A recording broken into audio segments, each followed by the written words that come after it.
All right, gang. The attendance tonight was 18,471. It was a sellout. 8 of 8 pay-per-view sellouts this year ever since we brought fans back. Fight of the night was Munoz and Cruz. Performance of the night is Silva, Tayavasa, Kai Kara, Pena, O'Malley, and Oliveira. That's all? Giving out some fucking money tonight. Well, I guess that kind of indicates your thoughts on the fight card tonight as a whole, right? I mean, it looked good on paper. I mean, attendance in every way that an event could be a home run and be successful, this was. It was an incredible night. The fights were amazing. Huge upsets. The first round of the main event. I mean, those two didn't feel each other out. They didn't anything. They came right out and just started going. The first round was incredibly fun. The whole fight was incredible, and it was an amazing night. Yeah. Want to get your thoughts on Charles Oliveira as the champion, right? I mean, I guess if there was any question whether he was deserving, he answered it tonight. And especially, with the story that it's always been that he can't get tested. He doesn't have heart. And it seems like he answered any of that tonight. Yeah, I never heard any of that stuff, but you got to stay off the fucking internet. That's how I make my living, sir. Yeah, I always thought he was a tough guy. He's had some bumps along the way. Same thing with Poirier. But like I said at the press conference the other day, they're two blue-collar, hard-working guys that have grinded their way to the top. He went in tonight and beat Dustin, and Dustin is, a very, very tough, durable, well-rounded guy who has had a ton of experience, and it was a big night for Oliveira. Have you had a chance to speak to Dustin at all yet, and have an idea of where he might go from here? Obviously, this is a tough break for him. No, I mean, we talked after the fight, like up in the octagon for a second. I just saw him outside when I was walking out here, but there's nothing to talk about right now. He needs to go home, relax, enjoy some time with his family, enjoy the holidays, and when he heals up and all the bullshit blows over, we'll figure out what's next for him. There's no rush. We don't have to decide anything tonight. I know you don't normally like to say, who's the number one contender, but you said coming in like, hey, Justin Gaethje's definitely next. So as we sit here, Justin Gaethje definitely next. Yeah, it makes sense. And I know it's kind of out of your hands, but Brazil as a possibility. I mean, obviously we know what's going on in the world, but do you have any indication if 2022, it might be possible for Charles to defend his belt against Gaethje down there? I have no idea what's possible in 2022. I don't give a shit. I could care less. Nice. Texas, Florida, Apex. Florida, Texas, Apex. Abu Dhabi, Florida, Texas, Apex. Scheduled done. I don't give a shit if anything opens again. Whatever. I don't care. I'm not even thinking about it. I could care less. All right. I did want to ask you about the co-main event. Obviously, a shocking result there. Julianna Pena, somebody that's been a thorn in your side to get her title shot. She delivered tonight. What did you think of her performance tonight? Yeah, Julianna is a person who always believed in herself and believed that she could win this fight if she got it. And I mean, you heard it at the press conference. You heard it the months leading up to this fight, and she did it. She did it tonight. It's one of the great things about the sport. It's what makes the sport so incredible. When somebody's that big of an underdog and nobody... I mean, how many times have we been at these events where when the fight's over, everybody's looking at each other like, holy shit. I mean, it happens all the time here. It is literally what makes this sport so incredible. There were a lot of questions coming in about Amanda, like how much longer she wants to keep doing this. Maybe it's her family life kind of the way she wants to go. Did you get a chance to speak to her and see if, she's considering it all, hanging it up, or if she wants to come back and get it? Listen, it goes right along with all the storylines. She's been on top forever, regardless of what you think. She's made shitloads of money. She has a lot of money. And, she has a baby now. Family, these things change you. Yeah. If she wants a rematch, do you think she is deserving given how long she was on top? Yes. Nice. Last thing for me, I just want to ask you about Sean O'Malley, another fantastic performance. I mean, he's kind of laughing about being the unranked champ and all that. I imagine he's probably going to have a ranking now, but I know you said coming in, we're not sure if he's ready for the top guys yet. Did he show you tonight that he's ready for the top guys? The guy he beat tonight is a real guy, a very real guy.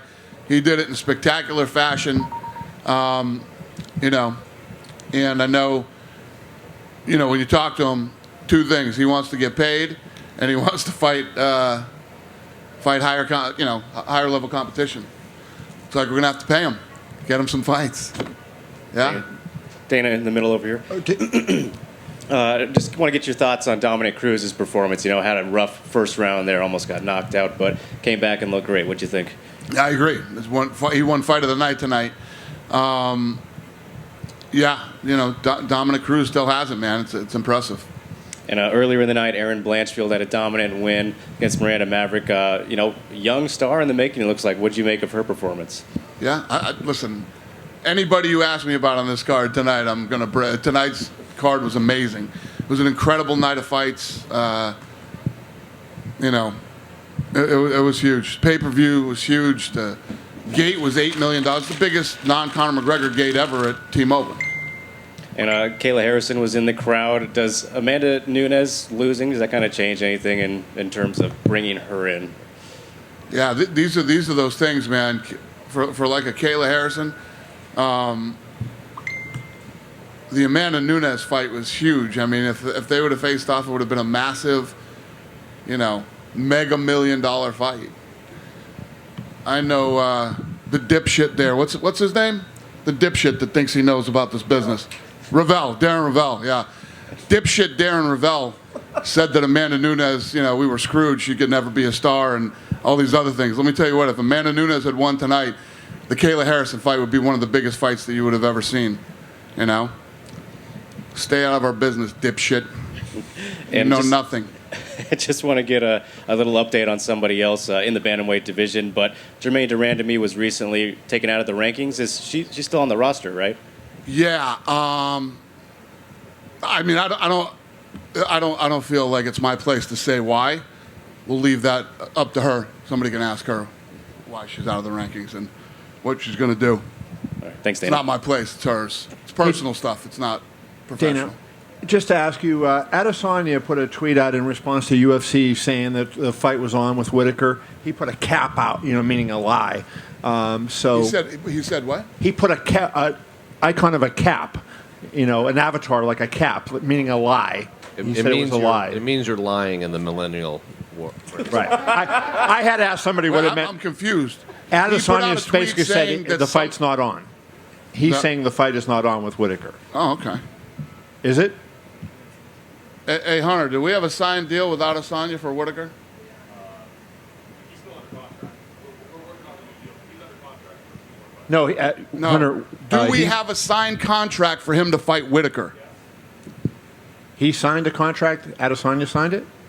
Because he said it was a lie tonight on Twitter. Are you asking about Calvin? Yes. Yes. Yes. We have in writing that he is committed to fight. Okay, so he put out that it was a lie. Okay. Listen, you don't want to fight Whitaker. Okay, then I guess we'll find another fight. Okay. Who gives a shit? I guess not you. Who gives a shit? I definitely don't give a shit. You don't want the Whitaker fight to be on? Okay, then we'll find something else. Why would we lie? When have we ever fucking lied? This fight's coming up. Have we lied about it? I didn't say you lied. 20 fucking years have we ever lied about, making a fight? Some fights are harder to make than others, but, I don't think we've ever lied about making a fight. Mm-hmm. And why would we lie about that fight? Again, I didn't say you lied. He said you lied. I asked you about it. Got it. I just want to ask you also about Julianna. And when you watched the first round, if I would have told you at the a couple minutes later after we froze that first round that Julianna was going to win that fight, would you have believed that? Say that again? At the end, my head's still all fucked up from Adesanya. I'm fucking you up all night tonight here. At the end of the first round, if I had said to you, Pena's going to win this fight, would you have believed it? Well, yes. I mean, I think that anything is possible. I mean, we've seen it so many times. Anything is possible in this sport. And what do you make of her, confidence and where did that come from? Because you look at it, she hadn't even won back-to-back fights in about 4 years, right? I mean, so where does that confidence come from in a person?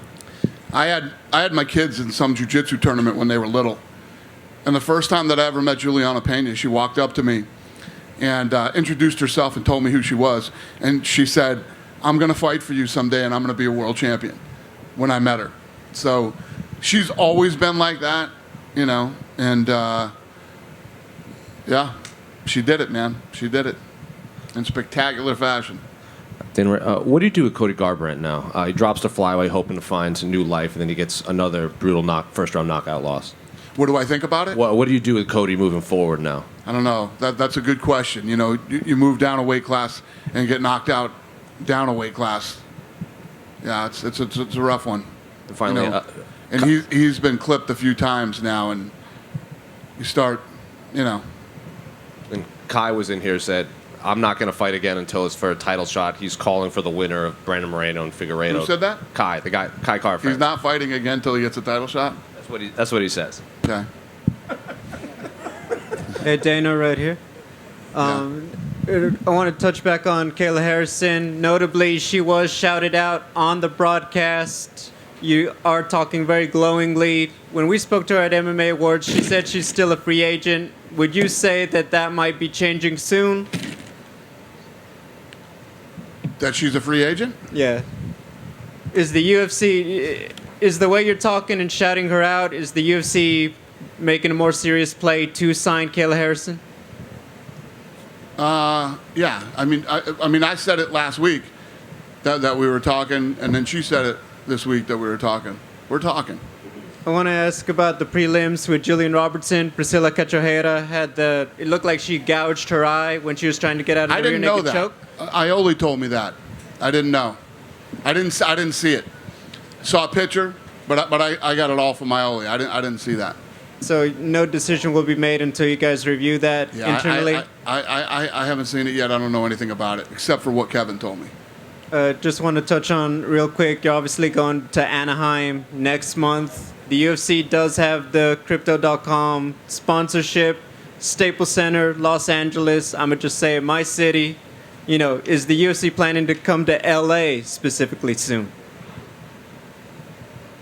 I don't know. There's nothing in the works right now. I hope so. Thank you. Dana over here to your far. Hey, hi. Hey there. So this is the second year that the company has had to navigate through COVID restrictions around the world. Two questions. One, what went better for you this year in terms of kind of managing the restrictions around the world? And the second part of the question is, how much will Apex continue to play as part of the venue strategy going forward? Yeah, I didn't hear the first one. What was the first question? Yeah, the first one was how much easier was it for the company to kind of navigate all of the COVID restrictions this year as opposed to the first year when it happened? Oh, it was much easier. Obviously, there were many more places open, and including New York, that I thought would be impossible at one point. But yes, the Apex will still be used a lot as places open up that are fan-friendly, fighter-friendly, UFC-friendly, however you want to call it. We'll do fight nights and pay-per-views there. And if not, we'll stay in the Apex. Like I said when I started this thing, we can do Texas, Florida, Abu Dhabi, and Vegas. I'm fine with that. We had an incredible year this year. It was amazing. We can do this forever if we have to. Dana here in the back. So in the main event, during the broadcast, Joe Rogan mentioned it looked like for a moment that Charles Oliveira was digging his fingers into Dustin Poirier's gloves, and I was wondering if that was something that you were made aware of, and if so, what's your thought on it? I don't know anything about that either. If that were the case, would that sort of change the way you view the fight? That he was digging his fingers in his gloves? Yeah, that he that's was... something the ref would handle in there and take care of. Yeah. That's got nothing to do with me. All right, fair enough. And as mentioned, huge upset in the co-main event. There have been some monumental upsets before. GSP Matt Serra, Ronda Rousey, Holly Holm. Where do you rank Pena versus Nunes in terms of all-time upsets? It's a big rematch if she wants it. Would you say that it's the biggest upset in UFC history, or perhaps not? We being invaded or something? It's been like this all night. What's going on here? I'm deaf as it is. What's the question again? Would you say that it's the biggest upset in UFC history? I don't know. That's a really good question, actually. It's up there with Sarah and GSP. It's up there. Dana, down to your right, if you could. Dana, down to your right. I was curious, when you're watching the second round of Pena and Nunes, and they're in a firefight, and Nunes has never lost a firefight like that. What's going through your head? Are you saying that this is a bad idea for Nunes to be in this? Or what is going through your head When when they you're were watching doing this? it, I said, she looks like she's getting tired. I thought Amanda looked like she was getting tired. And I haven't talked to her yet either. And were you surprised by not only the victory, but just how Julianna won? Because I think most people thought if Julianna was going to win, it would have been with her wrestling. That's her bread and butter. She outstruck Amanda Nunes. Yeah, I think that, they were in the pocket there, and they were both throwing. She was definitely landing more, but Juliana's face was getting busted up, too. Julianna was taking some punches, too. But it doesn't matter how strong you are, how big you are, how hard you hit. At the end of the day, in a 5-round fight, it comes down to who's in better shape. And you know Julianna trained her ass off for this fight. Did Amanda. Thanks, Dana. Hey, Dana, question for you. With Amanda Nunes losing tonight, does this result change your opinions if you ever want to see a trilogy fight with Valentina Shevchenko?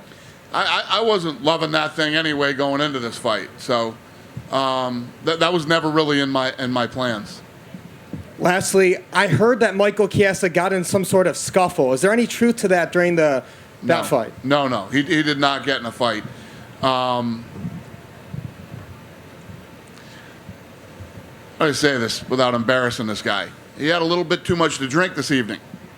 When she won, he freaked out and tried to jump into the octagon and fell down on his face, cut his eye and busted his eye open, then was arguing with the police that he needed to get into the octagon and be with her because that's his teammate.